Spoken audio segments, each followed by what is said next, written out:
ठोकर नहीं खाएंगे जनाब तो कैसे जानेंगे कि आप पत्थर के बने हो या शीशे के। ठोकर नहीं खाएंगे जनाब तो कैसे जानेंगे कि आप पत्थर के बने हो या शीशे के। इसी के साथ आज न्यू लेक्चर, किसके ऊपर लेक्चर है, जो हमारा नेमिंग वाला पार्ट था वो हम खत्म कर चुके हैं।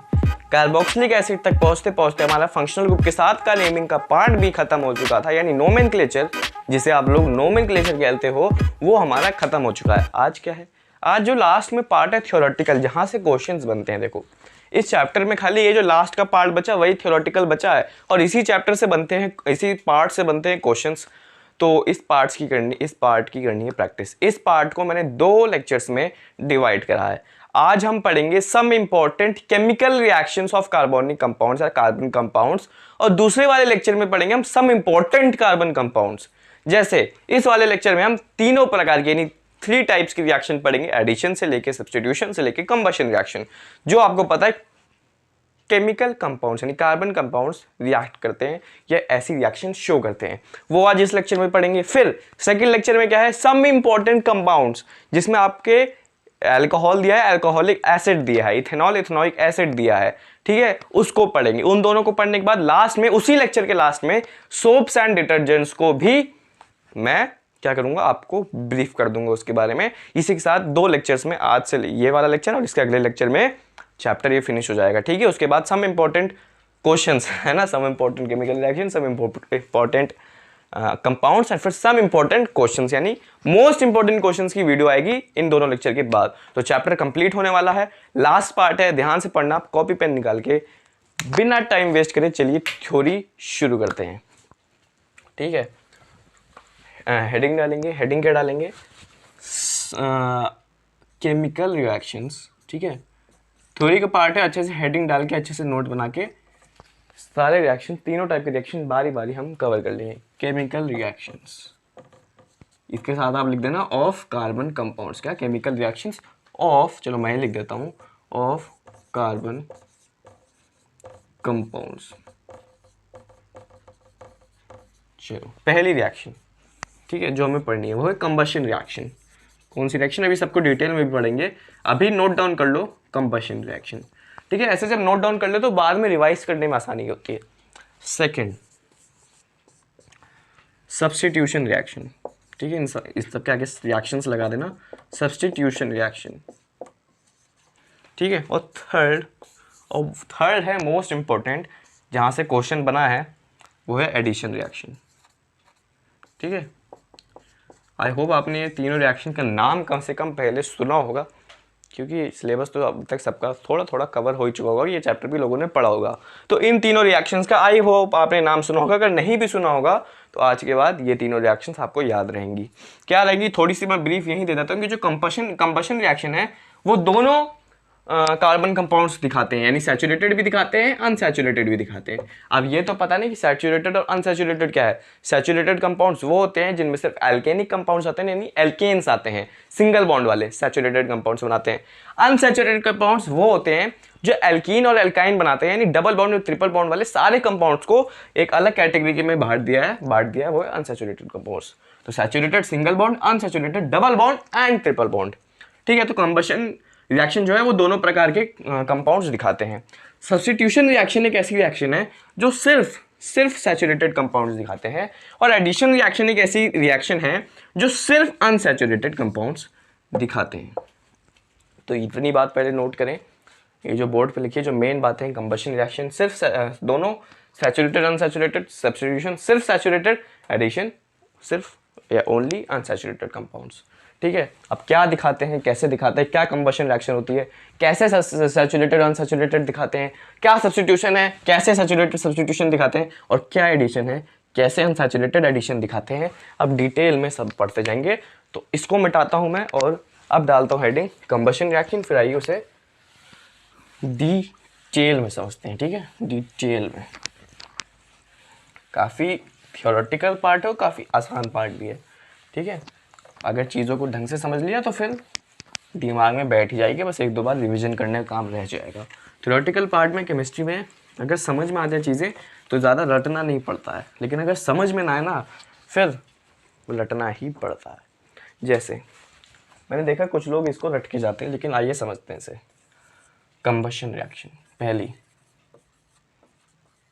ठीक है। अब कंबशन रिएक्शन एक ऐसी रिएक्शन है जो मैंने बोला सारे सैचुरेटेड कंपाउंड्स भी दिखाते हैं, सारे अनसैचुरेटेड कंपाउंड्स भी दिखाते हैं, लेकिन है क्या ये कंबशन रिएक्शन? ये कंबशन रिएक्शन है बर्निंग या heating of a compound, of a organic compound लिख लो, जिसमें दोनों आ गए, सैचुरेटेड और अनसैचुरेटेड ऑर्गेनिक कंपाउंड, ठीक है, टू प्रोड्यूस, अब यहां बहुत इंपॉर्टेंट लाइन है, to produce carbon dioxide, water, heat and light, ठीक है। कंबशन रिएक्शन क्या है? बर्निंग ऑफ ऑर्गेनिक कंपाउंड या an organic compound to produce CO2 H2O heat and light. मतलब कोई भी ऑर्गेनिक कंपाउंड जब हीट करा जाता है या बर्न करा जाता है ऑक्सीजन के प्रेजेंट में, burning of an organic compound in the presence of O2, यहां मैं ये चीज लिखना भूल गया, इन द प्रेजेंस ऑफ ऑक्सीजन यानी O2, ठीक है। ऑक्सीजन के साथ जब बर्न या हीट करवाया जाता है किसी भी ऑर्गेनिक कंपाउंड को, तो वो क्या देता है? CO2 देता है, H2O देता है, हीट देता है, लाइट देता है। जैसे कोई भी कार्बन, कोई भी इथेन हो, इथीन हो, इथाइन हो, ठीक है, प्रोपेन हो, प्रोपीन हो, प्रोपाइन हो, कोई भी, मैंने बोला ना कोई भी हो, सारे बर्न करेंगे। जैसे CH4 का एग्जांपल मैं ले लेता हूँ, सबसे सिंपल, CH4 प्लस O2 इसके साथ बर्न करवाया है। क्या करवाया है? बर्न करवाया है, हीट कर दिया इसे। क्या कर दिया? हीट कर दिया। क्या बनेगा? CO2 बनेगा, H2O बनेगा, प्लस हीट इवॉल्व होगी, प्लस लाइट एनर्जी भी इवॉल्व होगी, दोनों एनर्जी इवॉल्व होगी। अब देखो एनर्जी रिलीज हो रही है, यानी कैसी टाइप की रिएक्शन है ये भाई? एनर्जी रिलीज हो रही है, तो एक्सोथर्मिक। आप जानते होंगे एक्सोथर्मिक क्या होता है। जैसे जिन भी रिएक्शन में कोई भी एनर्जी, कोई भी फॉर्म की एनर्जी, चाहे वो हीट हो, लाइट हो, कोई भी एनर्जी हो, अगर वो रिलीज हो रही हो, प्रोडक्ट साइड में हो, तो एक्सोथर्मिक रिएक्शन। अगर ये इस साइड में होती है एंडोथर्मिक वाली, तो एंडोथर्मिक बोलते हैं, ठीक है। वैसे यहाँ हीट दे भी रहे हैं और हीट रिलीज भी हो रही है, लेकिन लाइट तो फॉर्म हो रही है ना। तो देखो CH4 O2 CO2 H2O heat and light. अब देखो यहाँ देख रहे हो हीट प्रोड्यूस हो रही है बहुत ज्यादा, लॉट अमाउंट ऑफ हीट होती है, lot of heat, lot of heat is produce. Light भी प्रोड्यूस होती है, लेकिन यहाँ काम देखो सिर्फ हीट का मतलब हमें उससे लेना देना। लाइट भी प्रोड्यूस होती है, नो डाउट, बहुत अमाउंट ऑफ लाइट भी प्रोड्यूस होती है, लेकिन lot of heat is produce after the reaction या ड्यूरिंग द रिएक्शन, ठीक है। Lot of heat produce. अब इसका क्या है? इसका क्या यूज है? A lot of heat is produced. अब इसका यूज समझते हैं। इतनी बातें क्लियर है ना?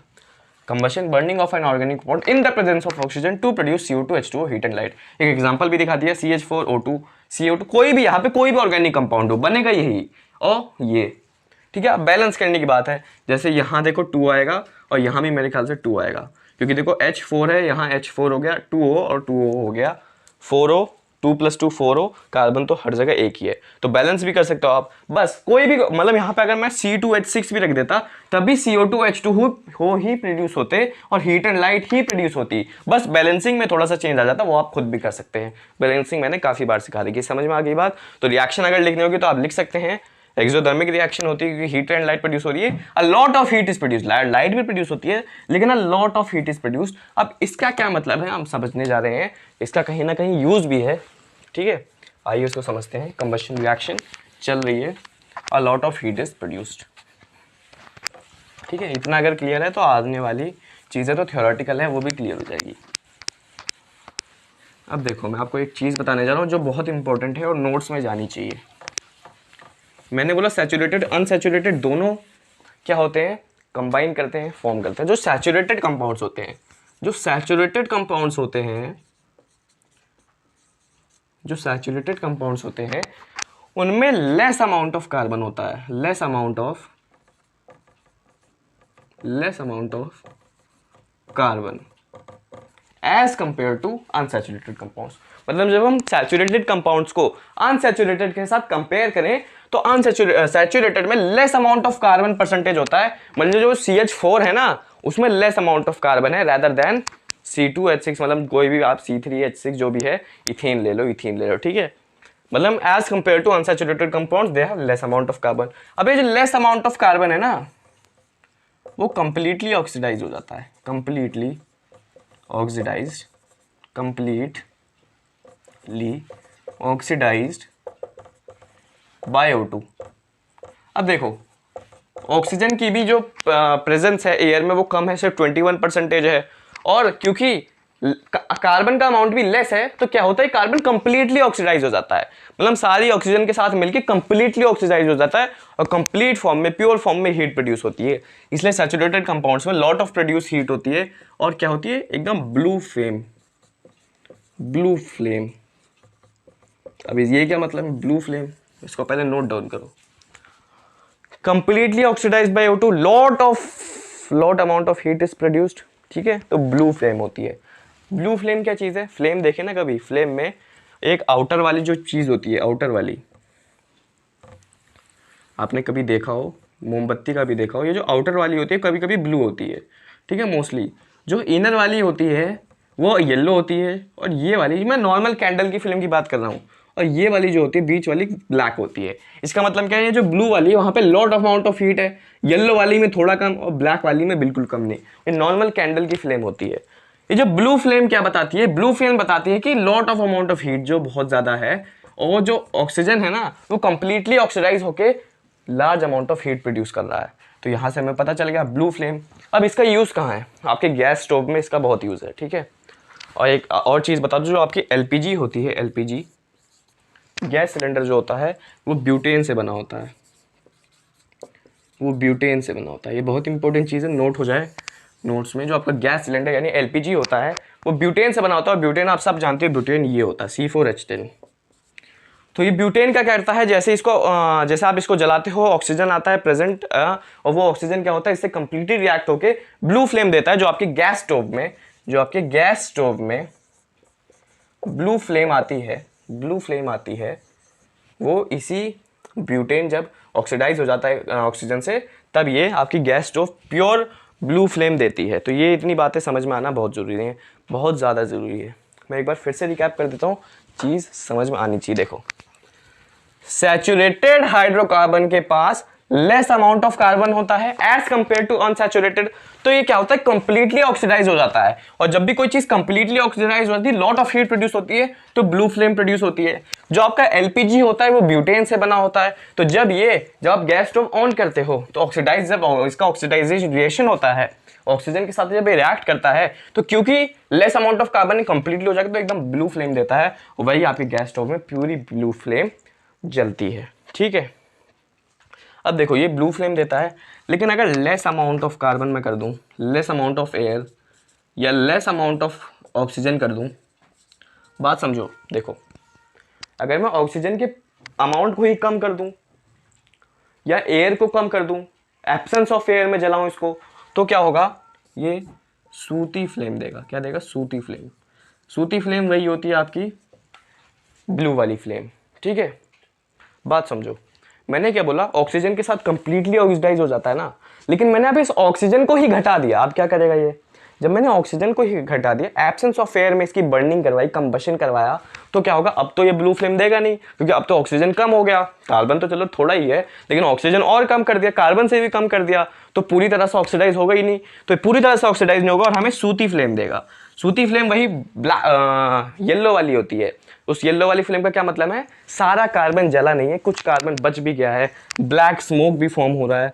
जो बचा हुआ कार्बन है वो ब्लैक स्मोक के थ्रू बाहर निकल रहा है। और देखिए, जब अभी आपके गैस स्टोव में, अब देखो गैस, अब देखो बहुत इंपॉर्टेंट चीज़ है, समझ में आनी चाहिए डेली लाइफ से। जो गैस स्टोव होती है ना, इसमें थिन होल्स होते हैं। कभी आप अपने घर के गैस स्टोव को देखिए, इसमें थिन होल्स होते हैं उस गैस स्टोव में, ठीक है। उन थिन होल्स का काम क्या होता है, ऑक्सीजन को सफिशिएंट अमाउंट ऑफ ऑक्सीजन, जो गैस स्टोव होता है ना आपका, उसमें थिन होल्स होते हैं, छोटे छोटे होल्स होते हैं, जहाँ से वो ब्लू फ्लेम निकल रही होती है, कभी ध्यान दीजिएगा, ठीक है। तो वो थिन होल्स का काम क्या होता है, छोटे छोटे होल्स के माध्यम से sufficient amount of oxygen produce करना, ताकि sufficient amount of carbon oxidise होकर बिल्कुल ब्लू फ्लेम दे, तब आपकी ब्लू फ्लेम आती है। लेकिन जब काफी टाइम के बाद ये जब होल्स ब्लॉक हो जाते हैं, ये जब होल्स ब्लॉक हो जाते हैं, इसमें कुछ कचरा जम जाता है, तो होल्स ब्लॉक हो जाते हैं, तो क्या होता है, sufficient amount of oxygen produce नहीं होता है, ऑक्सीजन की अमाउंट कम हो जाता है, इनसफिशिएंट अमाउंट ऑफ ऑक्सीजन हो जाता है। तो क्या होता है, देखो ब्लॉक जो है, जो काम कर रहा था सफिशिएंट ऑक्सीजन देने का, वो तो हो चुका है ब्लॉक। तो अब क्या होगा, इनसफिशिएंट ऑक्सीजन प्रोड्यूस होगी, तो कार्बन कंप्लीटली ऑक्सीडाइज नहीं होगा, तो सूती फ्लेम आएगी। कभी कभी आपने देखा होगा आपके घर में ये प्रॉब्लम आए ना है, कभी कभी gas stove yellow yellow flame देने लगता है जब उसके होल्स ब्लॉक हो जाते हैं। येलो फ्लेम देता है तो ब्लैक स्मोक प्रोड्यूस होता है। ये ब्लैक स्मोक कैसे होता है, देखो कम अमाउंट ऑफ ऑक्सीजन है, तो थोड़ा बहुत तो ये कार्बन ऑक्सीडाइज हो जाएगा, ठीक है, लेकिन थोड़ा बच भी जाएगा क्योंकि ऑक्सीजन ज़्यादा है नहीं, जितना ऑक्सीजन है उससे थोड़े से कार्बन ने रिएक्ट कर लिया, प्रोड्यूस कर दी ये सूती फ्लेम, ठीक है। लेकिन जो कार्बन बच गया वो क्या है, ब्लैक स्मोक के थ्रू प्रोड्यूस होता है। और यही ब्लैक स्मोक आपके बर्तन के जो नीचे काली परत जम जाती है, वो यही, कभी देखा है कि नहीं देखा, मैं बहुत डेली लाइफ एग्जांपल्स इसको समझा रहा हूँ। कभी कभी बर्तनों के नीचे एक ब्लैक परत जम जाती है, वो ब्लैक परत यही है ब्लैक स्मोक जो कार्बन निकालता है। क्यों निकालता है, क्योंकि आपके जो गैस स्टोव के होल्स हैं वो ब्लॉक हो चुके हैं। इसका मतलब जब भी आपको कहीं अपने बर्तनों के नीचे काली परत दिखे, इसका मतलब आप समझ जाइए आपके होल्स ब्लॉक हो चुके हैं। उसको खोलिए, जब वो उसको खोलेंगे, ब्लॉकेज हटाएंगे, तब sufficient amount of oxygen produce होगी और तब ब्लू फ्लेम प्रोड्यूस होगी, यानी कोई भी ब्लैक स्मोक प्रोड्यूस नहीं होगी। तो ये यूज है कंबशन रिएक्शन का, ये बहुत इंपॉर्टेंट है और इससे एक बार क्वेश्चन भी आया हुआ है। मैंने बहुत अच्छे से समझाने की कोशिश करी, अगर समझ में ना आए तो वापस जाके देख सकते हैं और मुझे कमेंट में लिख सकते हैं, मैं समझा दूंगा। वैसे समझ में आ जाना चाहिए, कुछ खास है नहीं, ठीक है, क्लियर। अब सैचुरेटेड की बात करिए, अब अनसैचुरेटेड की बात भी कर लेते हैं। आइए मैं डस्टर से मिटा के इसको अनसैचुरेटेड की बात भी कर लेता हूँ यहाँ पे, ठीक है, उसमें जस्ट इसका उल्टा हो जाएगा, ठीक है। काफ़ी इंपॉर्टेंट है ये तीनों रिएक्शंस आपको अच्छे से समझ में आनी चाहिए, और एक बार समझ में आ गई तो रटने की कोई ज़रूरत नहीं है। अब जैसे अगर ये चीज़ समझ में आ गई होगी तो ये आपको याद करने की ज़रूरत नहीं है, आपको समझ में आ गया कि गैस स्टोव में क्या होता है, ब्यूटेन होता है एलपीजी में। जब आप उसको ऑन करते हो तो थिन होल से क्या निकलती है, सफिशिएंट अमाउंट ऑफ ऑक्सीजन, तो कंप्लीट ऑक्सीडाइज हो जाता है और ब्लू फ्लेम देता है। लेकिन जब वो होल्स ही ब्लॉक हो जाएंगे तो ऑक्सीजन का अमाउंट ही कम हो जाएगा, तो इनसफिशिएंट कंबशन होगा। इनसफिशिएंट कंबशन होगा तो जो कार्बन बच गया होगा वो ब्लैक स्मोक में प्रोड्यूस होगा और आपके बर्तनों के नीचे काली परत जमा देगा। Clear, clear. आइए बात करते हैं अनसैचुरेटेड की। अनसैचुरेटेड में हाई अमाउंट ऑफ, जैसे उसमें लेस अमाउंट था, इसमें हाई अमाउंट ऑफ कार्बन होता है। कार्बन एज कंपेयर टू, यहां में एक चीज बहुत जरूरी है, मैंने बार बार बताऊं, एज कंपेयर टू सैचुरेटेड, मतलब सैचुरेटेड से अगर कंपेयर करें तो अनसैचुरेटेड के पास ज्यादा अमाउंट ऑफ कार्बन उनमें होता है।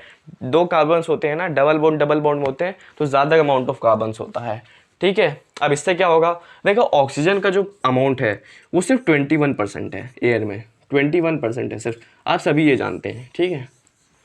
तो इतनी ऑक्सीजन नहीं मिल पाती है कि इतने ज़्यादा कार्बन को, देखो सैचुरेटेड में तो कम कार्बन था तो 21% काम आ जा रहा था, वहाँ पे सारे कार्बन रिएक्ट कर जा रहे थे। लेकिन यहाँ हाई अमाउंट ऑफ कार्बन है, क्या है, हाई अमाउंट ऑफ कार्बन, ये 21% बहुत कम है इसके लिए, तो सारी ऑक्सीजन गैस को भी अगर रिएक्ट हो जाएगी तब भी कुछ ना कुछ कार्बन बच जाएगा, और वो जो कार्बन है वो ब्लैक स्मोक के थ्रू प्रोड्यूस होगा, ब्लैक स्मोक के थ्रू प्रोड्यूस होगा, और ये हमेशा हमेशा क्या देगा, सूती फ्लेम देगा, ठीक है, सूती फ्लेम देगा हमेशा। क्लियर। अब चाहो तो मतलब एक कंडीशन में ये ब्लू फ्लेम भी देता है, जब प्योर ऑक्सीजन एक चीज़ है, प्योर ऑक्सीजन जब अनसैचुरेटेड से रिएक्ट करे तो ये ब्लू फ्लेम दे देता है। नॉर्मली ये येलो फ्लेम ही देता है, यानी सूती फ्लेम ही देता है, क्योंकि इतना ऑक्सीजन नहीं होता है हमारे पास तो कार्बन बच जाता है, ब्लैक स्मोक सूती फ्लेम। लेकिन जब भी हम प्योर ऑक्सीजन के साथ अगर इसको रिएक्ट करवाएं तो हमें ब्लू फ्लेम मिल सकती है। तो ये एक एक्सेप्शन है और ये जनरल चीज़ है।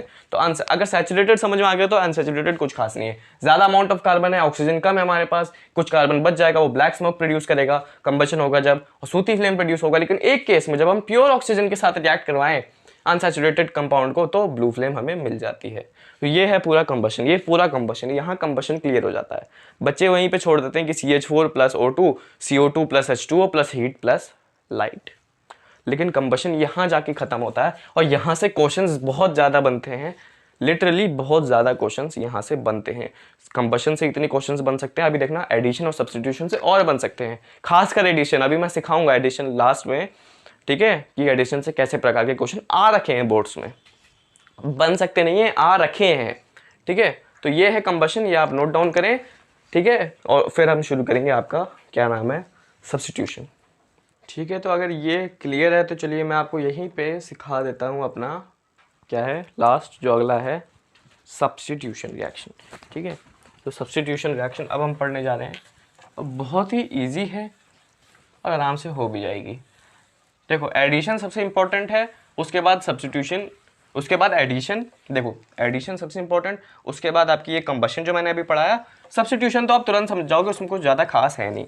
और सब्स्टिट्यूशन क्या है वो भी मैंने आपको बताया कि सब्स्टिट्यूशन रिएक्शन सिर्फ सैचुरेटेड हाइड्रोकार्बन ही दिखाते हैं, अनसैचुरेटेड नहीं दिखाते। आओ समझाता हूँ क्यों नहीं दिखाते, क्या है सब्स्टिट्यूशन रिएक्शन, ठीक है। आओ समझाता हूँ।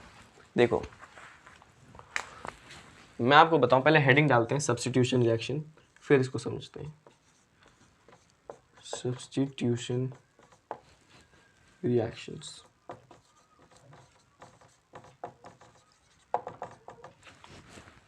ठीक है। आओ सब्स्टिट्यूशन रिएक्शन ध्यान से सुनते जाना, ठीक है। सब्स्टिट्यूशन रिएक्शन सिर्फ हाइड्रोकार्बन ही दिखाते हैं, सैचुरेटेड हाइड्रोकार्बन ही दिखाते हैं, यानी ओनली सैचुरेटेड हाइड्रोकार्बन ही दिखाते हैं, ठीक है। अब आगे क्या है, अब सब्स्टिट्यूशन रिएक्शन होती क्या है।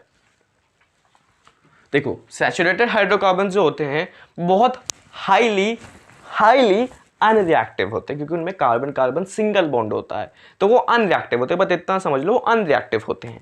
अनरिएक्टिव का मतलब जल्दी रिएक्शन नहीं करते हैं। ऐसा नहीं है कि किसी के साथ भी मिला दो तो रिएक्शन कर जाएंगे, ऐसा नहीं होता। बहुत अनरिएक्टिव होते हैं, ज़्यादा मतलब मोस्टली रिएक्शन करते नहीं है, लेकिन एक केस में रिएक्शन कर जाते हैं, उसको कहा जाता है सब्स्टिट्यूशन रिएक्शन। क्या होता है उसमें होता है इन the presence of sunlight, in the presence, ये नोट करने वाली चीज है, इन the presence of sunlight.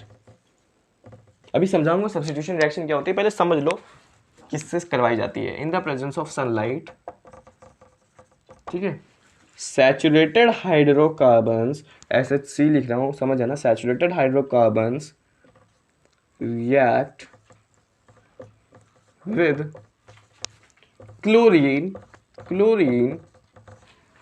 in the presence of sunlight, SHC यानी saturated hydrocarbons react with chlorine to, ध्यान से सुनो, react with chlorine to form a substitution reaction। अभी substitution reaction क्या है अभी समझाता हूँ,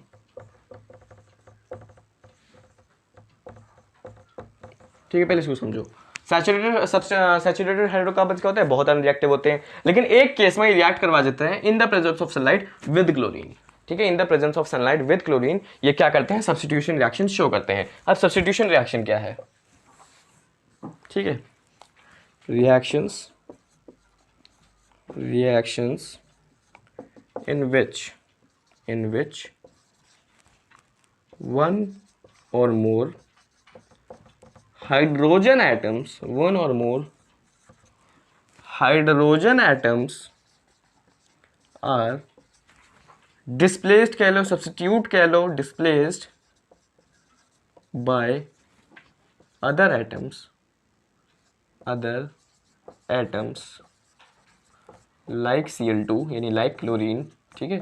अब यहाँ क्लोरीन की बात हो रही है, तो लाइक क्लोरीन जैसे एटम क्या करते हैं, हाइड्रोजन को डिस्प्लेस कर देते हैं या सब्स्टिट्यूट कर देते हैं। और ऐसी रिएक्शंस को क्या कहा जाता है, सब्स्टिट्यूशन रिएक्शन। क्लियर, डेफिनेशन से ही क्लियर होगा, बहुत इजी डेफिनेशन, लेकिन मैं अभी समझाने जा रहा हूँ, ठीक है। पहली बात मैंने बोली कि सैचुरेटेड हाइड्रोकार्बन्स बहुत अनरिएक्टिव होते हैं, सिर्फ एक केस में रिएक्शन करते हैं in the presence of sunlight with chlorine to form substitution reaction. उसके बाद सब्स्टिट्यूशन रिएक्शन क्या है, reactions in which one or more hydrogen atoms are displaced or are substitute by other atoms like Cl2, कोई भी other atoms like Cl2 की यहाँ आपके syllabus में बात हो रही है। लाइक Cl2 यानी क्लोरीन क्या करता है, हाइड्रोजन को एक एक करके डिस्प्लेस करते जाता है।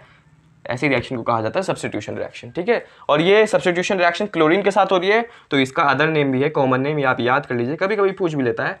क्लोरीनेशन कहा जाता है इस रिएक्शन को, क्या कहा जाता है, chlorination, substitution reaction in the presence of sunlight with chlorine और सैचुरेटेड हाइड्रोकार्बन्स, क्लोरीनेशन। ठीक है, ये थ्योरी अगर क्लियर है, समझ में आ गया सब्स्टिट्यूशन रिएक्शन क्या होता है।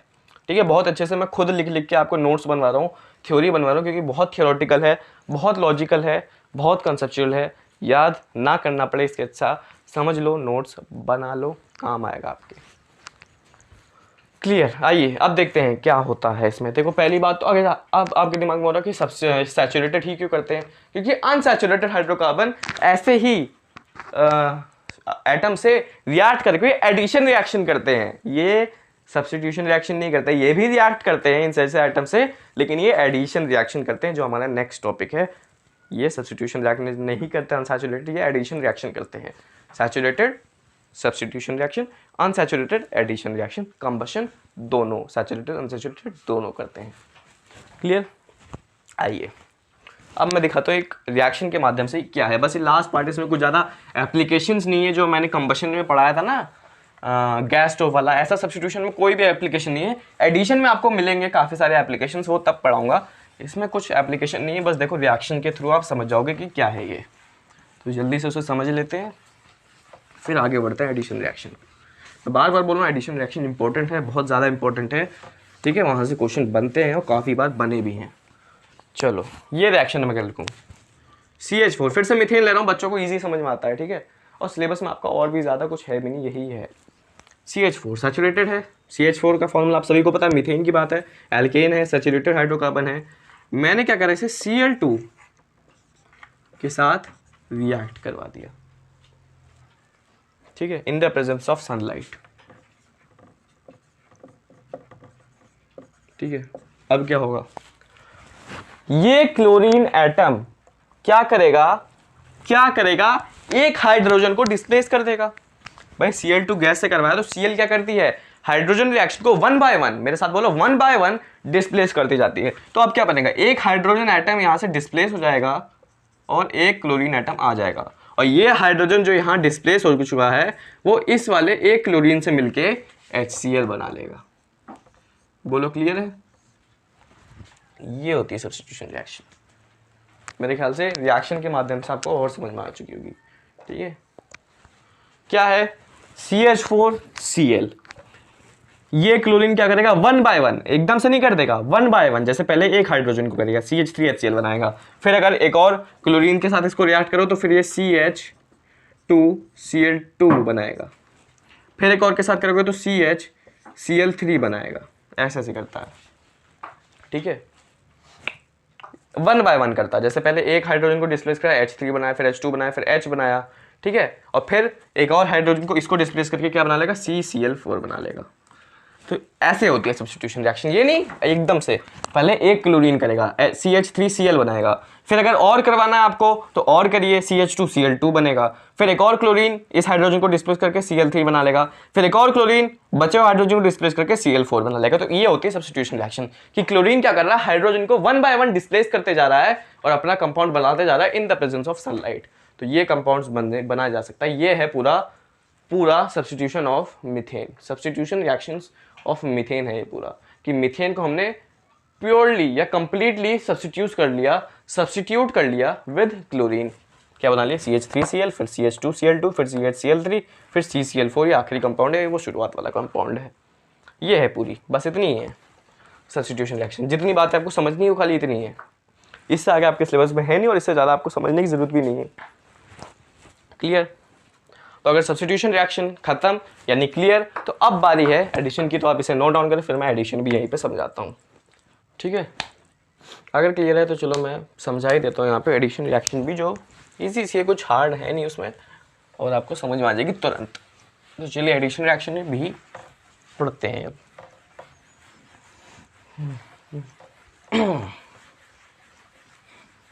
ठीक है, और एडिशन रिएक्शन क्या है, बार बार दिमाग में रखना, एडिशन रिएक्शन सिर्फ अनसैचुरेटेड हाइड्रोकार्बन्स करते हैं।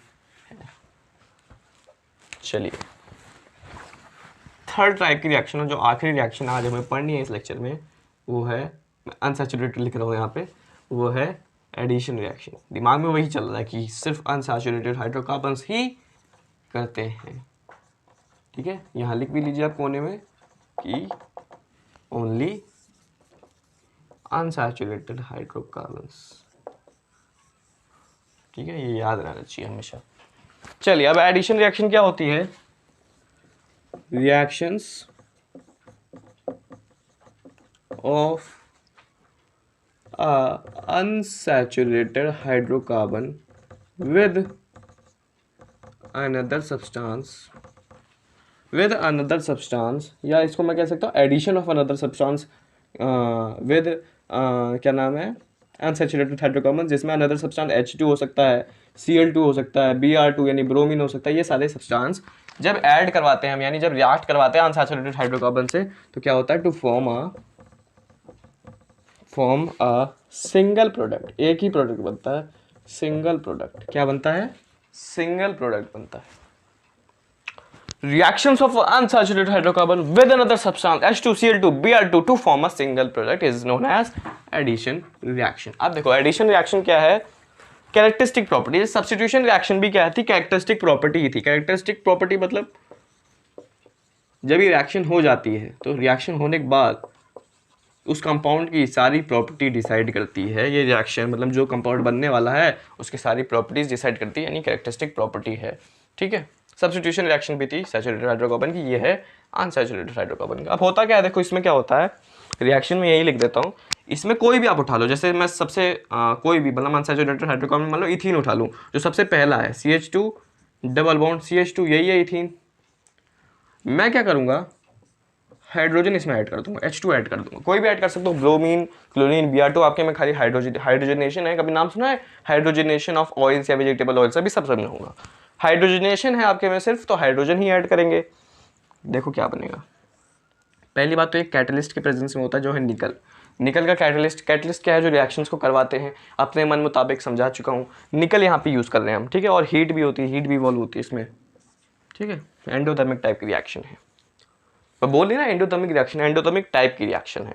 हीट वीट ऑब्जॉर्व करवा रहे, निकल कैटलिस्ट है, ठीक है। कंबशन क्या थी, एक्सोथर्मिक थी, हीट और एनर्जी प्रोड्यूस हो रही थी, हीट एब्जॉर्ब भी हो रही थी लेकिन हीट एनर्जी प्रोड्यूस भी हो रही थी। चलो, तो ये क्या करेगा, देखो हाइड्रोजन दोनों में ऐड हो जाएगा, एक एक हाइड्रोजन दोनों में ऐड हो जाएगा, यानी यहाँ CH3 बन जाएगा, यहाँ CH3 बन जाएगा, ये डबल बॉन्ड ओपन हो जाएगा या ब्रेक हो जाएगा सिंगल बॉन्ड में। कैसे, अब देखो यहाँ CH3 अगर लगाओगे, CH3 अगर लगाओगे तो डबल बॉन्ड थोड़ी ना रह पाएगा। अरे भाई वैलेंसी तो एक ही बची है। अब देखो तीन इसके पास हाइड्रोजन है ही, एक और चाहिए, तो डबल बॉन्ड थोड़ी लगाएगा, ये सिंगल बॉन्ड लगाएगा। यानी ये हाइड्रोजन क्या करेगा, ये जो है डबल बॉन्ड इसको ब्रेक कर देगा, ओपन कर देगा, एक एक हाइड्रोजन दोनों में बढ़ जाएगा, इस डबल बॉन्ड को ब्रेक कर देगा और बना लेगा CH3 सिंगल बॉन्ड CH3। अब यहां देखो गौर करना, ये है अनसैचुरेटेड और यहां हमें मिल रहा है सैचुरेटेड, और इस टाइप की प्रोसेस को कहते हैं हाइड्रोजनेशन ऑफ, क्या कहते हैं, हाइड्रोजनेशन ऑफ अनसैचुरेटेड हाइड्रोकार्बन्स, ठीक है।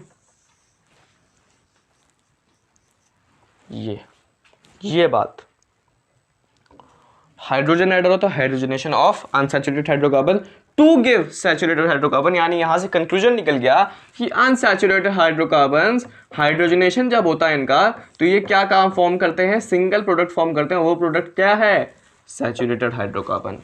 यानी जब भी अनसैचुरेटेड हाइड्रोकार्बन का हाइड्रोजनेशन होता है, यानी जब उसको हम हाइड्रोजन उसमें ऐड करवाते हैं, तो हमें हमेशा क्या मिलता है, सैचुरेटेड हाइड्रोकार्बन। ये है पूरा एडिशन रिएक्शन की बारीकियां। क्लियर, सब समझा दिया मैंने। यहाँ पे कुछ खास नहीं है इसमें, आपके सिलेबस में खाली हाइड्रोजनेशन की बात हो रही है, सिर्फ हाइड्रोजन की बात हो रही है। अभी एक एप्लीकेशन पढ़ेंगे ब्रोमीन के साथ भी, कभी ब्रोमीन वाटर का नाम सुना, उससे क्वेश्चन भी आया है, सब पढ़ेंगे। इसलिए मैंने बोला था एडिशन रिएक्शन इंपॉर्टेंट है। पहले इतना समझो, हाइड्रोजनेशन ही आपके सिलेबस में, ये हाइड्रोजनेशन अगर समझ में आ गया, ये दोनों में बढ़ के सिंगल बॉन्ड को ब्रेक करके सैचुरेटेड बना लेगा। अगर ये क्लियर है तो चलिए आगे बढ़ा जाए, ठीक है। क्लियर, बहुत धीरे धीरे मैं सारी चीज़ें समझा रहा हूँ, शायद वीडियो बड़ी भी बन रही है लेकिन समझना बहुत ज़रूरी है, इसलिए मैंने खाली इस वीडियो में इन तीनों रिएक्शन को ही चुना था कि और नहीं पढ़ूंगा, खाली ये तीन रिएक्शन ही अच्छे से समझाऊंगा। चलो क्लियर, चलिए आगे बढ़ते हैं बिना टाइम वेस्ट करे, ठीक है। मैंने क्या कंक्लूजन्स लिख दिए, हाइड्रोजनेशन होता है, किसका होता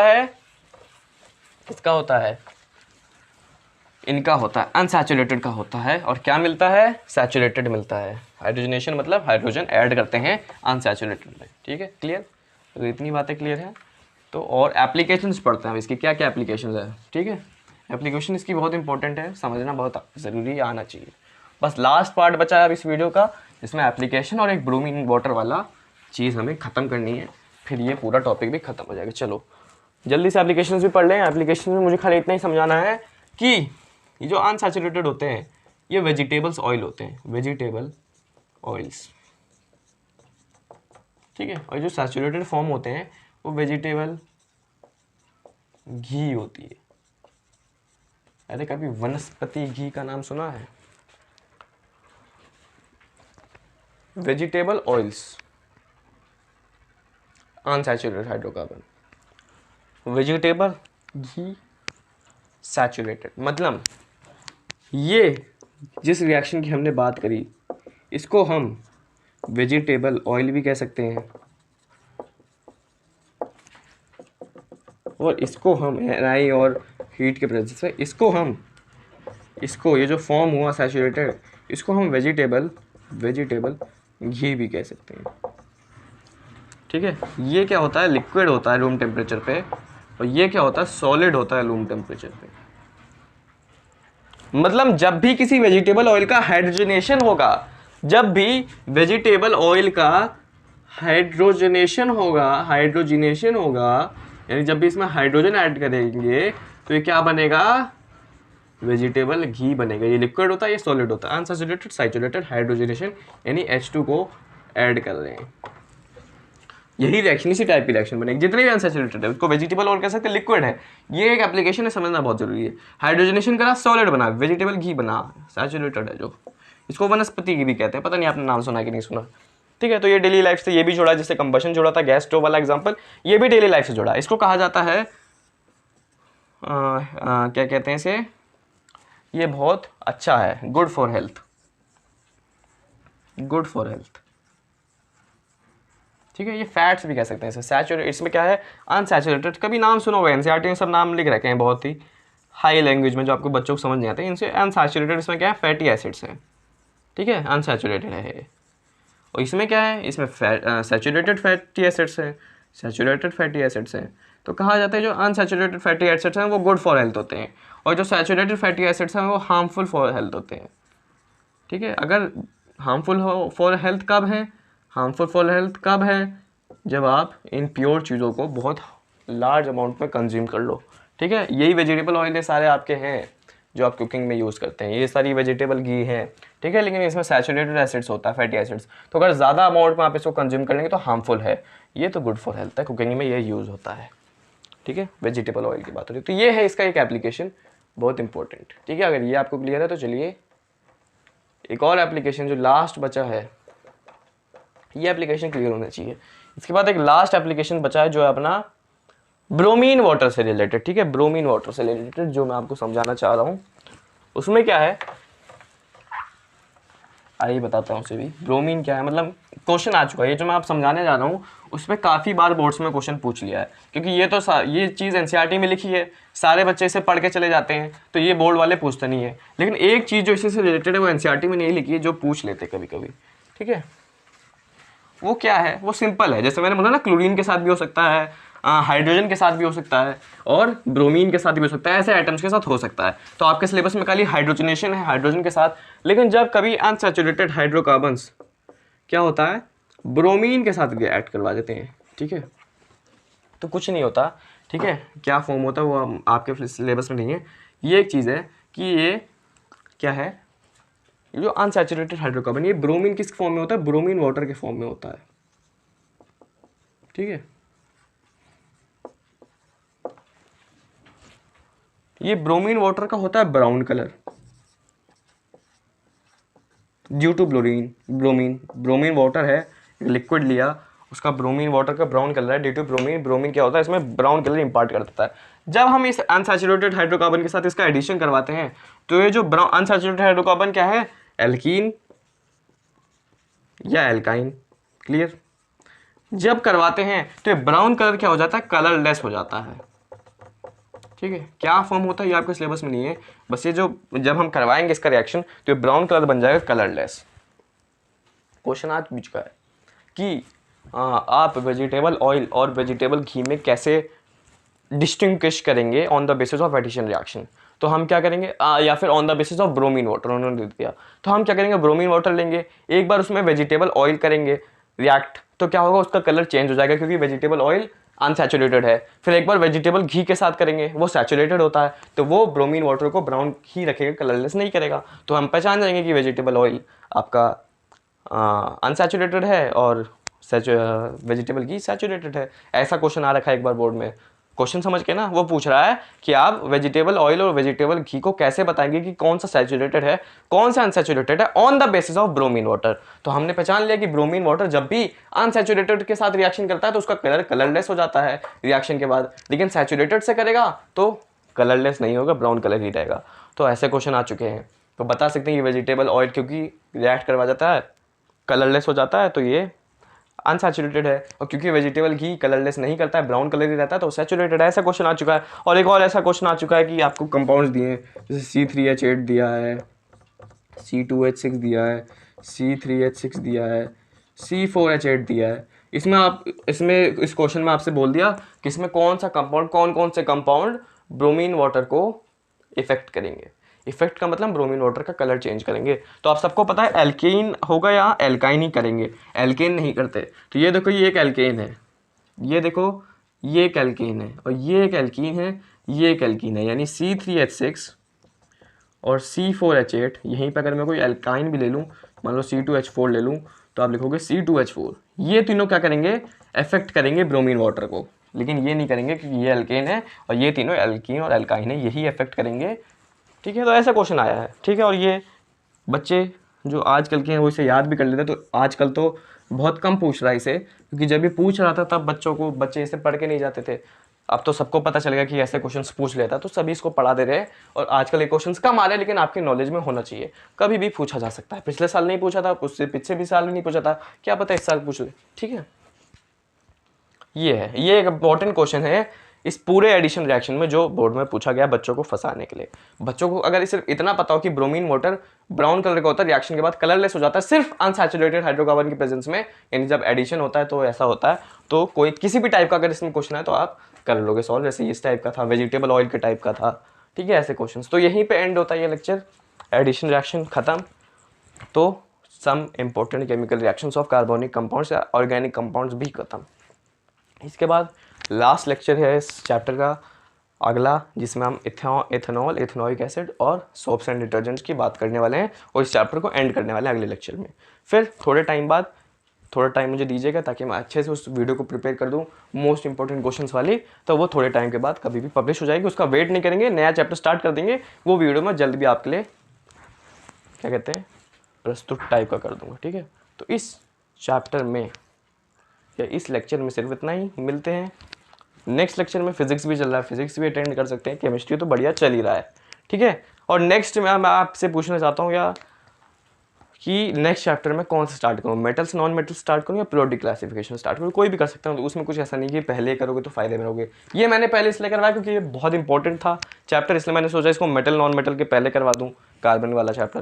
ठीक है, तो अब मेरे पास दो चॉइस है, मैं कोई भी स्टार्ट कर सकती हूँ, तो पीरियोडिक क्लासिफिकेशन या तो मेटल नॉन मेटल। तो जो भी आपको अच्छा लगे, जिस भी आपके अभी प्रेजेंट में कुछ ऐसे बच्चे होंगे ना कि अभी प्रेजेंट में पीरियोडिक क्लासिफिकेशन पढ़ रहे होंगे, तो वो चाहेंगे कि मैं अभी पीरियोडिक क्लासिफिकेशन स्टार्ट कर दूँ, तो उनका रिवीजन हो जाएगा। तो ऐसे टाइप के बच्चे अगर कुछ है कि नॉन मेटल, मेटल और पीरियोडिक क्लासिफिकेशन में कौन सा स्टार्ट करना चाहिए, तो वो मुझे नीचे कमेंट में बता सकते हैं। फिलहाल मिलेंगे नेक्स्ट लेक्चर में, जो कि होगा इसका लास्ट लेक्चर। कमेंट में ज़रूर बता देना, या अगर कुछ लोग पूरी वीडियो नहीं देखते तो मैं इस चीज़ को अगले वीडियो के स्टार्टिंग में भी आपसे एक बार डिस्कस कर लूँगा। तो मिलते हैं नेक्स्ट लेक्चर में, till then stay tuned, bye.